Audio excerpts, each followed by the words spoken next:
What is your stance on climate change? Strategy, importance in the agenda? Congressman?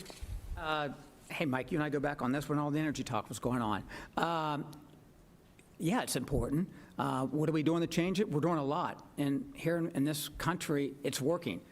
Our carbon is 30% down from where it was. We have cut carbon emissions 30%. That's more than anybody else in the world combined.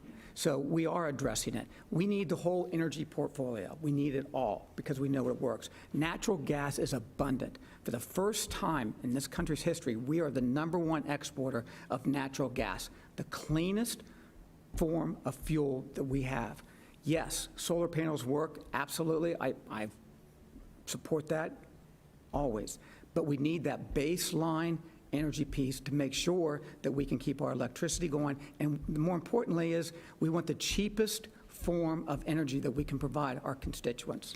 What level of government subsidies should the government award for the various energy modes of solar, natural gas, oil, coal, wind? Should they be putting more subsidies towards wind and solar than they are now, say, towards coal, which increase emissions? No, I don't think they should be putting more to one or the other. That's kind of what we were dealing with several years ago, is the mandates. The market will work itself out, and current utility companies here in the state of Ohio are going renewable energy, but they're also doing natural gas. There are 8 new plants here in the state of Ohio that are natural gas plants. We need to continue doing that.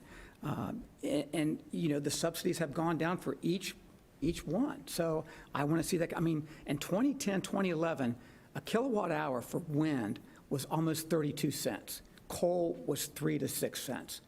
That has gone down tremendously now. I mean, solar energy has become very affordable. Ms. Shearer, climate change.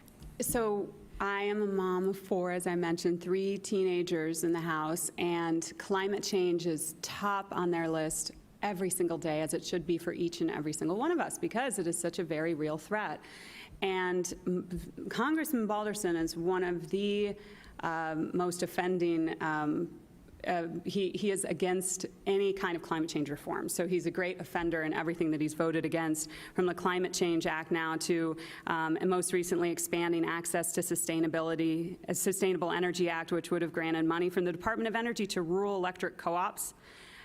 There's so much that we have to work on, and another huge piece of it is corporations and regulating corporations that are just really the culprits when it comes to you know, emitting so much. And what we can do is offer things like solar panels to dairy and hog farmers. We can work with corporations and figure out how to lower emissions even further, because what we're doing right now, it's not enough.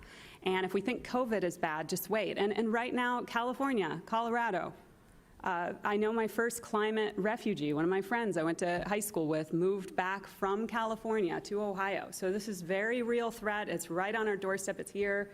Everyone knows it, and we've got to address it. But if we don't follow physicians, scientists with COVID, how are we going to do that with climate change?